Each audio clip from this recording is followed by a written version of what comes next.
Hello, friends of Deviant. Big news to share with you. Starting November 1st, we are going to 2 shows a week. And it's going to be a different kind of show. On Tuesdays, when our show normally comes out, we're going to give you the storytelling and rich reporting that you've gotten used to.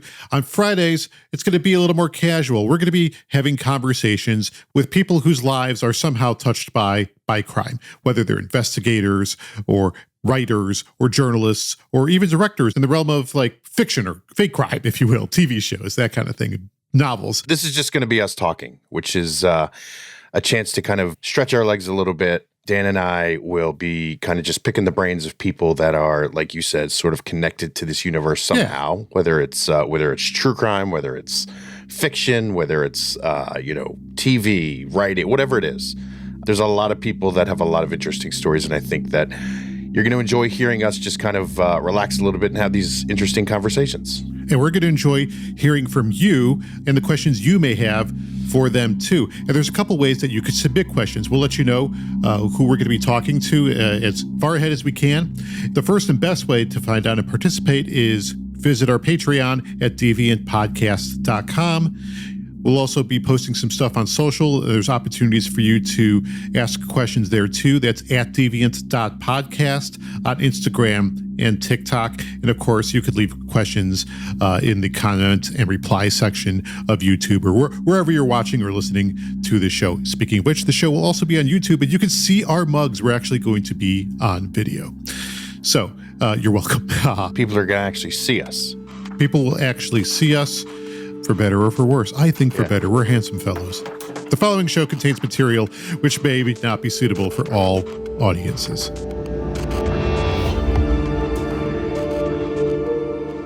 We're all wired differently. Some of us are wired for good. Some of us are wired for bad. But a few of us step outside of all society's boundaries. From Cold Open Media, this is Deviant. The Lake Oconee murders. Off script. Hey everybody, I'm Andrew Iden. And I'm Dan Semitovich. And by now you have the facts of the Durman murders, our 3rd series. And really what's interesting about this case, and one of the reasons why we wanted to bring this case to you guys, is it kind of flips the concept around a little bit. The deviant in this case is the mystery. Yes. And that's really what we thought was interesting about this case and why it would be an interesting story to bring you here in our 3rd series. Yeah, absolutely. And, after you've heard all this, it probably feels like this is a cold case. But just to remind you, we learned that earlier this year here in 2024, DNA was actually recovered from the scene that hadn't previously been recovered. And that's under analysis right now. So hopefully this is not to be a cold case for much longer. Yeah, I think that DNA that Sheriff Sills talks about is really all the eggs of the Durman case seem to be kind of sitting in that basket unless something else comes along, which at this point hasn't. Of course, the difficulty with that DNA, as we outlined in the episode, is that that's not a magic bullet. That's not going to be a fast lane to solving the case, right? They have to identify the DNA. They have to identify the person with that DNA, if it's in the database in Georgia. There's a number of boxes that have to be checked. It's also entirely possible that DNA could belong to someone who is alibied out, right? Sure. But it seems like Sheriff Sills is really hoping that that's going to be the thing that cracks this thing open. So the hard part is all he can do is sit and wait, because these labs like Sorensen and like Othram, they're backed up, right? They're doing all of this stuff all the time, and they can only get to it when they can get to it. So he has to be patient and wait for that phone call to come through and say, hey, we have the DNA. Here's the person it matches with. Yeah, and those labs kind of specialize in these kinds of cases that were cold and that are no longer cold. And you hear a lot of cases in true crime, and the names of these labs, they're often associated with each other. And those are all pretty high-profile crimes too, like just like this one. This case is one that people seem to be really interested in and have maintained interest over the years. And you've shown a lot of interest too in your conversation and comments on social media and our Discord. It's been some great stuff. We're going to get to some of that later in this episode. Let me just say that is also really reflective of when you talk about this case with people in Georgia everybody seems to have heard about this story and is like got some fascination or interest in it. And I had a conversation with somebody just the other week. We were talking about this case, and they said, "Oh my God, I remember that story happened. They still haven't solved it." And I said, "No, it's wide open." Especially in Georgia, everybody seems to know about the Durman murders because it got so much attention when it happened in 2014. It's gotten a ton of attention since. And so the questions that people had on social media for us were kind of reflective of that real that awareness of the story. Yeah, and in this story, unlike the other two we've so far told, we really had an opportunity to go there and get into the community and talk to the people who are involved with that. And by we, I mean mainly you, because I'm in Chicago. You were closer by. Yeah. So I just wanted to sort of dive into that a little more and find out, like, what was that like? Obviously at the time when the murders happened, there was a lot of talk, there was a lot of tension put on it. Yeah. Now in Putnam County, in the Lake Oconee area, in all the areas that you described while you were in the field, like, do people still think about it? How does it sit there? Yeah, it's funny because, and this is like a lot of cases that go on unsolved for a while, and that is the community is kind of stuck in that 2014 timeframe of when this happened and wondering if it's ever going to get solved. The community of Great Waters where Shirley and Russell Dermond lived, that community physically has moved on, right? Like the neighborhood is different. There's a lot more houses now. There's a lot more building. There's a lot of new residents. Sheriff Sills talked about now they can't necessarily go back and talk to people in the community anymore about this because there's so many people that live there that didn't live there at the time. Right. And they only know about it because they move into the neighborhood and it's like, oh, this thing happened. One thing that's been fascinating me about this entire story is I've learned it, and I'd like to get more perspective from you on this since you've been there, is the lake. Yeah. People seem to think that investigators and the profilers we spoke with seem to think that the killer or killers came in from the lake via the boat. And I'm still trying to get a sense of, wrap my head around like the scale of this lake and sort of what the dynamics are, and how big is it? How many people are working this lake? Right. It's huge, and it covers a couple different counties, and the majority of Lake Oconee sits in Putnam County, which is why this case fell into Sheriff Sills' jurisdiction. And that lake has some incredibly wealthy residents who have homes there. The CEO of Coca-Cola has a house that's being built there that is huge. And I remember going out on a boat and seeing the house being built. I mean, it was one of these houses that's just like, he probably told the builder, I need everyone to know how big this is the biggest house on the lake. Yeah. At one point, there were, I think, 5 different head coaches from the SEC, football head coaches, who had homes on Lake Oconee. There are multiple NFL players who have vacation homes on Lake Oconee. All of them have docks. Because a dock, obviously, if you're going to live on the lake, you need to have a dock. That's the whole point. You live on the lake for living on the lake. Mm-hmm. And the Durman house is in sort of a cove, right? But this lake is huge. And so assuming that the killers came from the water, they could have come from any direction. And they could have come from a county over, right? Like you can put in 6, 7, 8 miles away, be in a different county, know where you're going, go into the Durman house, commit the crime, then leave, and then go back and, get to wherever you need to get to further away. So it's not necessarily as linear as if, a car came up through the driveway, pulls in, does what they do, and then leave. There's something extra spooky about a premeditated crime. And I think we could be pretty confident in saying that this was a premeditated murder where the perpetrators come in via, the water, like a boat invasion, right? That's very unusual. It seems very methodical, almost like a movie, right? Well, there's a lot more work, right? You gotta have a boat. You gotta know how to operate a boat. You gotta get there. You gotta get away. The other thing is boats are noisy, right? If you're gonna get away, you got to fire up the engine of that boat, and it's not like a car where you can just slide out under the cover of night. Like I feel like a boat, like they make noise. People are going to hear you, I would think. Do you think this happened at night? I think so. If it happened via water, which is what, seems to be the prevailing opinion, I think nighttime would have made the most sense. There's all sorts of mysteries and all sorts of weirdness about this crime. Like that's the prevailing theme of this entire story in some ways. And you and us, we got some great sound. We heard from a lot of the people involved. And as usual, we weren't able to get to all of it. And this is a really good time to listen to some of that and hear what else some of our characters had to say.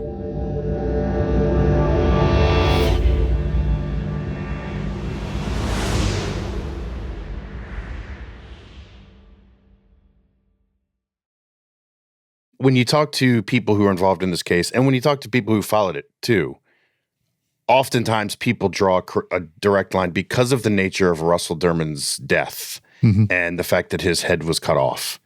There's oftentimes a belief, there's got to be some sort of mafia connection or something. And we obviously asked Sills about that, and he talked about that in our first episode.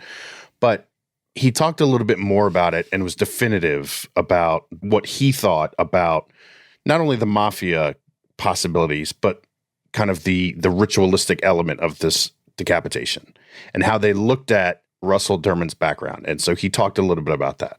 We've obviously looked in the background of Mr. and Ms. Durman. There's absolutely no connection with Mr. and Ms. Durman that we're aware of with any kind of criminal activity at all, okay?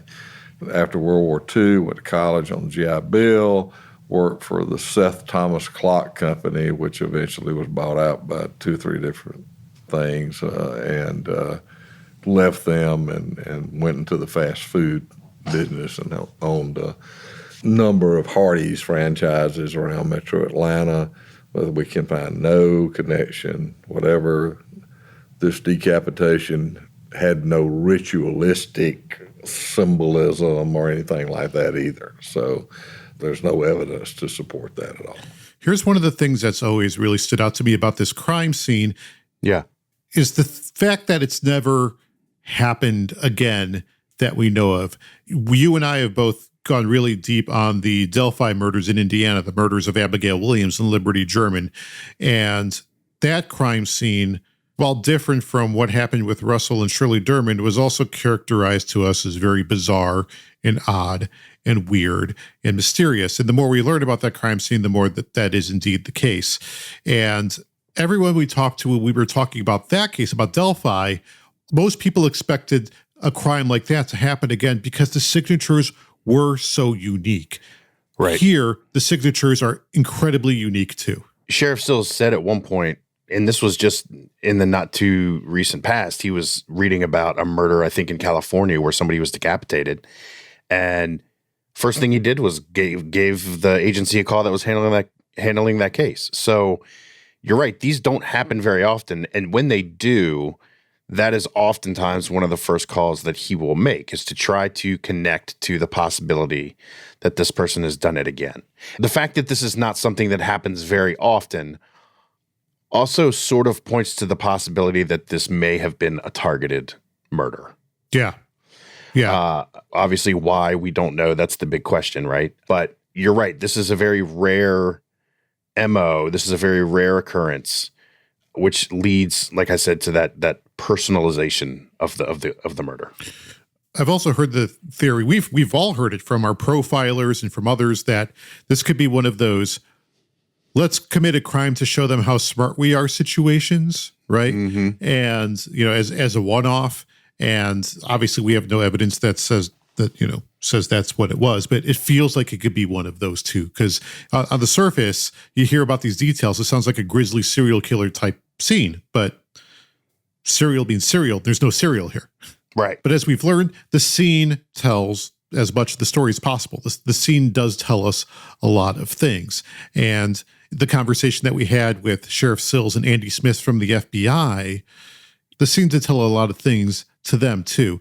Perhaps that this wasn't a criminal mastermind at work. So I guess what you're kind of implying is that the crime scene had some elements of an inefficiency to it. Yes, or certainly a lack of professionalism, I'd say that. I'd agree with that. And there were some things that obviously someone was not prepared to deal with. How about that? In either the cleanup or the after the incident. And some of the things that happened and caused a lack of evidence, it could have been blind luck that things ended up the way it did. That's what I mean by it's a very strange, bizarre case. Let me ask you something. Mm-hmm. In this piece of sound kind of points to that too, which is, do you think that when the killers approached that house, decapitating Russell Dermond was part of the plan? I feel like decapitating someone was part of the plan because, again, whatever was used to remove his head was not found. And there was nothing apparent missing from the scene. And everyone seems to think that whatever that tool that was used was brought with them. So right. It seems to be the answer is yes. What do you think? I agree. And this level of overkill to me, and I think one of the profilers we talked to referenced this, but there's an element of rage here that doesn't exist in normal, quote, normal homicides.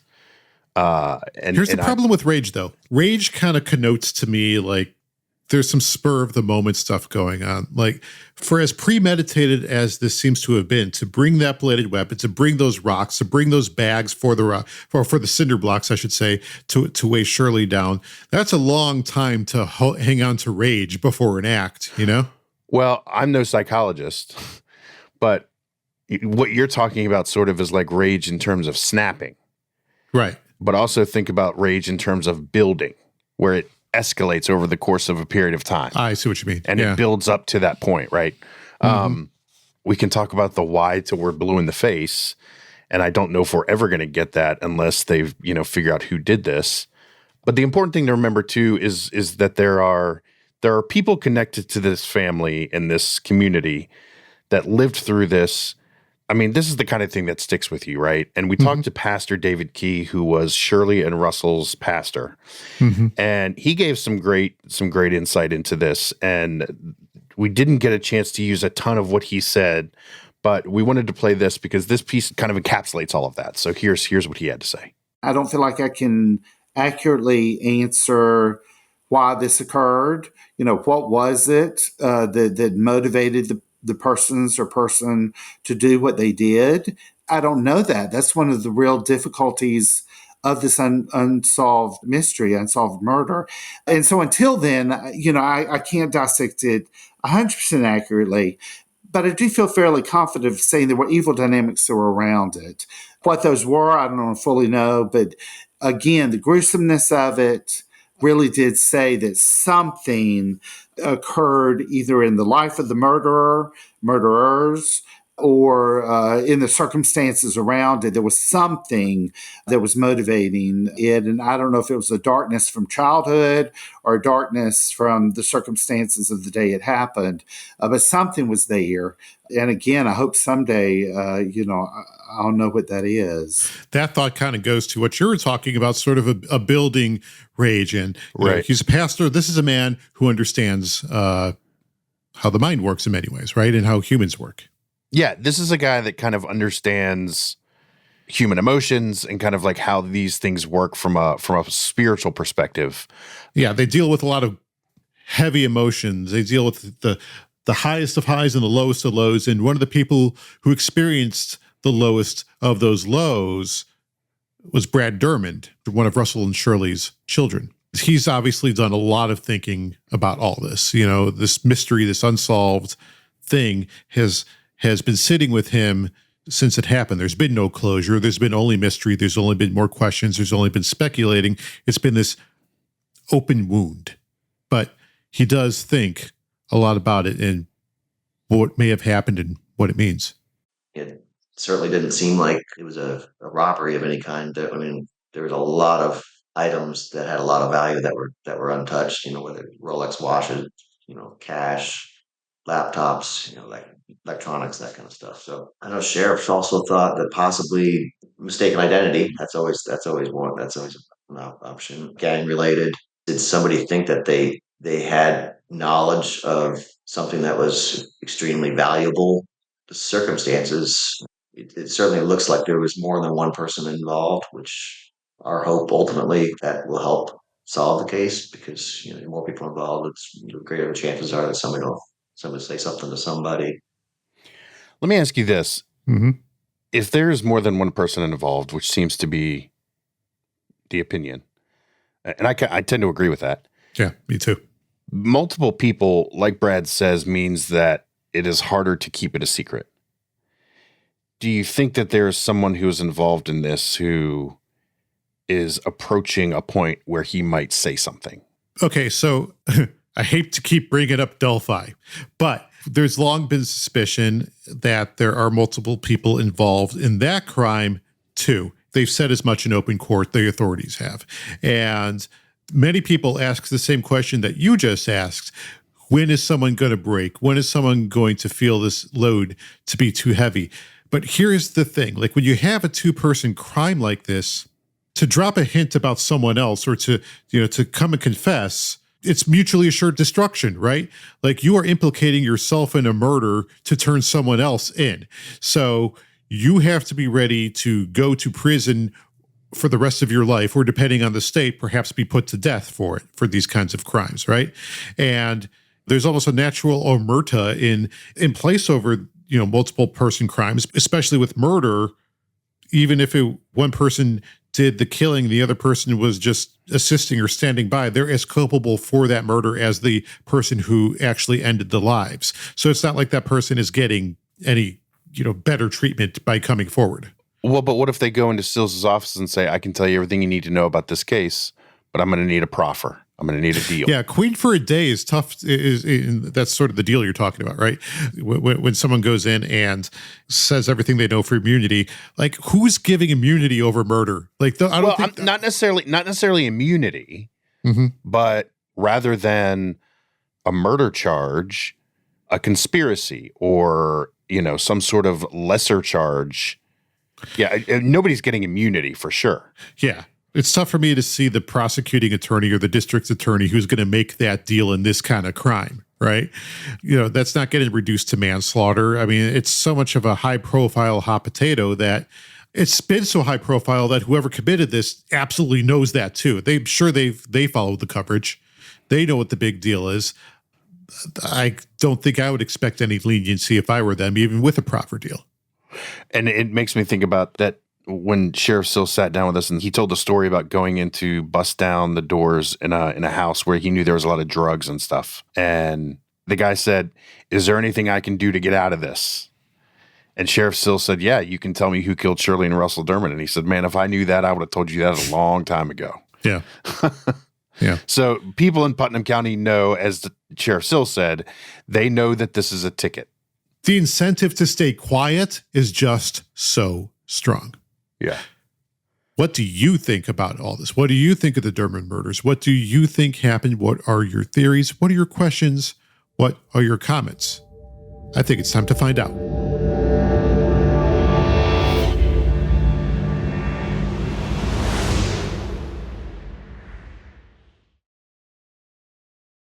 Okay, so we're going to get to the questions that you guys have sent along about this case. And I will say, I feel like there's been a lot of interest in this story that's been different than the first two. There's been a lot of people who've had a lot of things to say, in our Discord and in and we're so happy you share it too. Like we love to see you guys pipe it up. We love to see the things that are on your mind, the questions you have, and what you think about all this. It's, we appreciate that you listen and that you care about the stories that we're telling. So the first question/comment is from Nora, and she is from our Deviant Black community. Thank you for being a Deviant Black member. And if you want to join Deviant Black, deviantpodcast.com. And she says, it's deplorable all around. Agree. I've been following this case since it happened, and I'm surprised the killer hasn't been found. I sent a letter years ago to Sheriff Sills about what I thought, since I consider myself a spiritual person who communicates with the dead. It's been a long practice in my family, and I consulted my oracle, and I believe the head of Mr. Dermond will be found. Well, I will tell you, I am sure Sheriff Sills read your letter. I'm sure he took your thoughts and guidance under advisement. He said as much in our conversations about sitting at a table with 6 women from Ireland who were psychics who had feelings about the case. His mind is very open. Absolutely. Absolutely. Our next comment comes from YouTube, from Rocket Girl. Yeah, Rocket Girl 747. RKT. Thank you for writing a comment. Her question is, this is gruesome. So my question is, if 2 people did this, how on earth have they kept their mouths shut this long? How have they both stayed silent? This wasn't their first crime, probably, and not their last. Who finds a partner that this is this loyal and crazy. Yeah, we just talked about that a little bit. How do you keep your mouth shut? And I think there's plenty of incentive to keep your mouth shut. But just reading that out loud, a thought occurred to me. People who commit crimes and murders together, there's plenty of history of that. And I'm not saying that whoever did these murders are serial killers, but it makes me think of cases of serial killers who work together. In a couple of those cases, they met in prison and, they got to know each other. And as they got to know each other, they started sharing some of their fantasies and dreams and desires and ideas and plans. And whether it was in prison or not, I wouldn't be surprised if it was that kind of setup that led to this, Here's something else to consider. Mm-hmm. The profilers have talked about oftentimes when you have a pair, there's an alpha, right? Mm-hmm. There's somebody who kind of is running the show. And imagine for a moment if the alpha is the one who did the killing or most of the killing and did the decapitation. It would behoove you as their accomplice to keep your mouth shut because they could very easily turn on you. Yeah. In those relationships, the second banana is often scared of the first banana. Yeah. And that may be incentive here to not say anything. So we're going to move to also YouTube. Also YouTube. This is from Ann Wan Ken 6288, and she says, "I can hear the frustration in the sheriff's voice regarding lack of hard evidence. If that were me, I would be constantly thinking of where else to look." ARG. You forgot the ARG. I'm not doing the ARG. ARG. She expresses frustration in the form of ARG. Yeah, we hear you.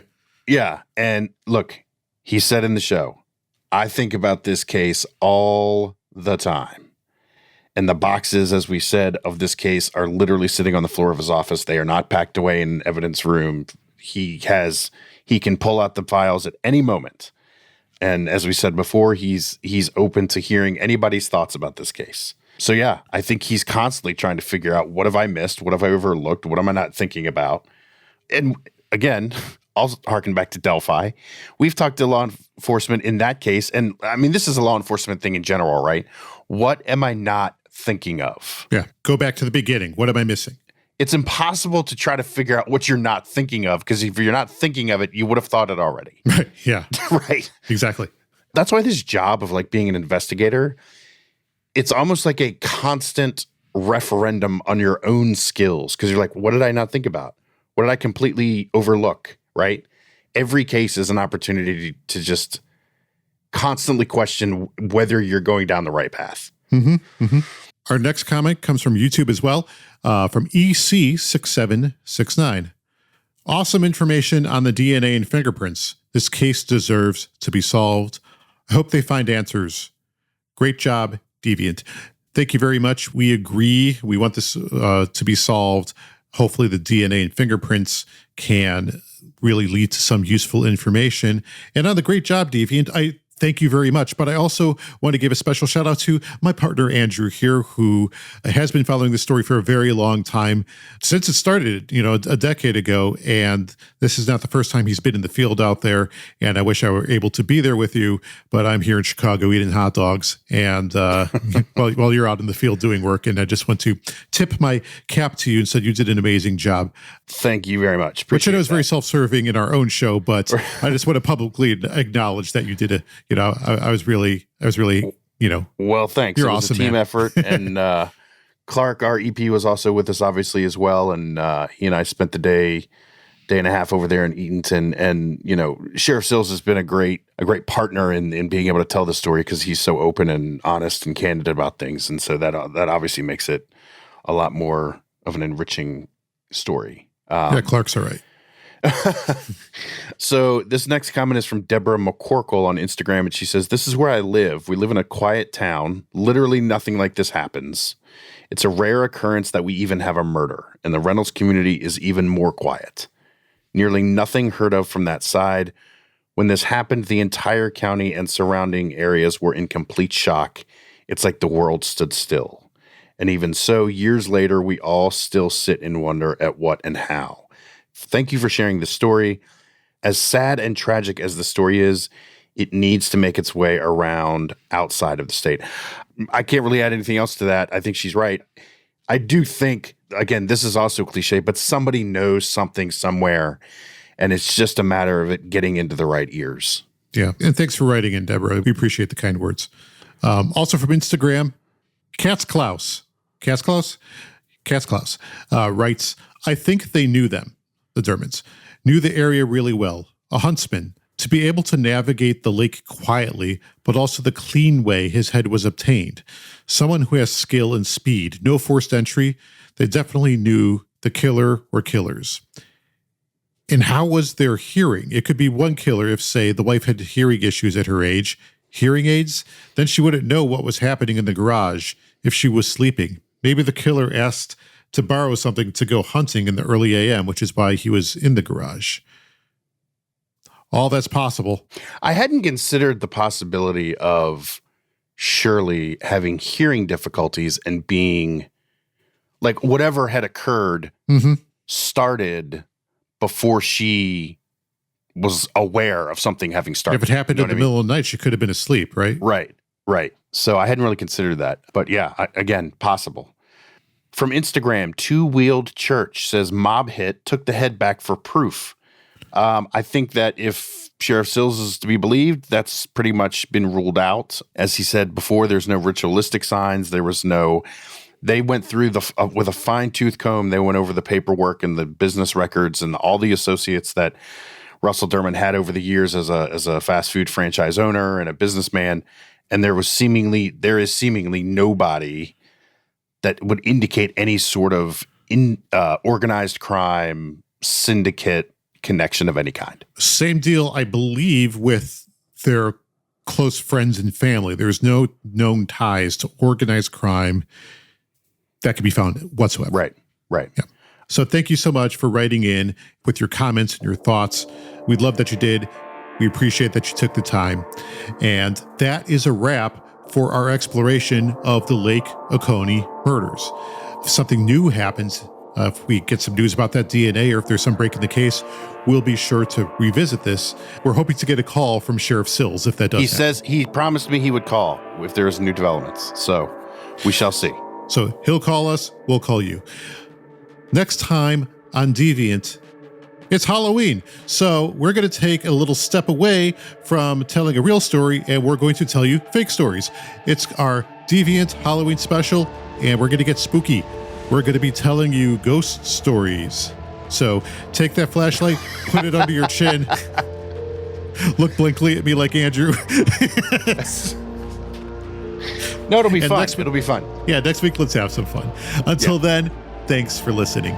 Deviant is written, produced, and executive produced by Clark Goldband, Andrew Iden, and me, Dan Semitovich. Production and editorial consultation comes from Jenny Ament, with original scoring by Shuvo Sir.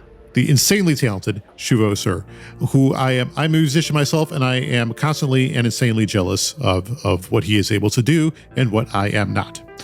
Sales, marketing, and distribution support comes from our partners at Gemini 13. Deviant is a production of Cold Open Media.